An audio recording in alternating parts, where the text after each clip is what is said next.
Hey guys, Joshua Peterson, Peterson Electric. Here's the second part to this video for the molding machine I made, or I wired up, and they're doing it for the COVID operation. Sorry, it's a little loud. Anyway, so this is right here.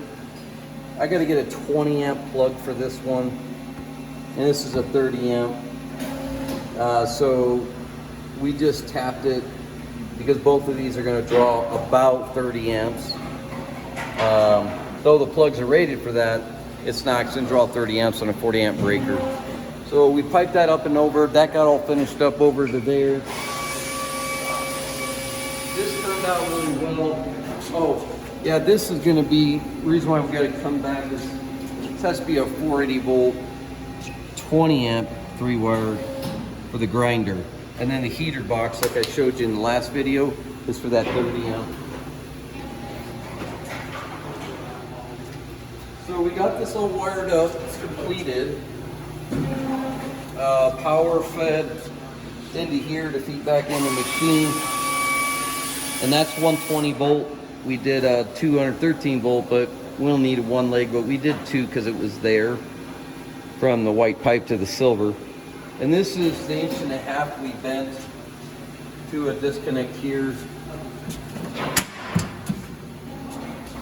And so this was our 80 amp fuses. This machine's probably going to draw 70 amps, maybe 72, so I stepped it to an 80 amp. Put in my bond bushings just because I like to have that in the connection here. Power comes to here. Still working on that drywall. He's going to sand it and get a little bit better. And that feeds it right here with the 60. We might have to up that to a 70 amp or an 80. We're going to see how it draws once it gets it running.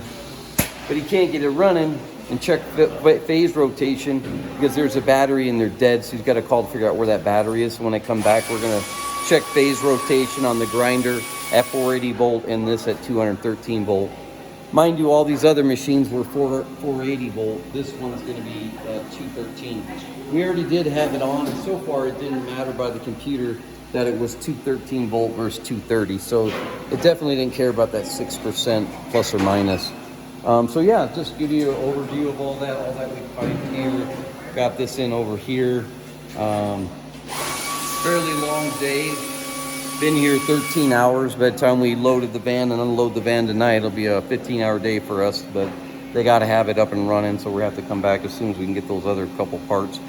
But right now he can plug the heater with a cord and the grinder in another spot. He's got plenty of spots. So that's it, guys. Yeah, thanks for joining us. We do piping like this and drywall mud. Hey, thanks, guys.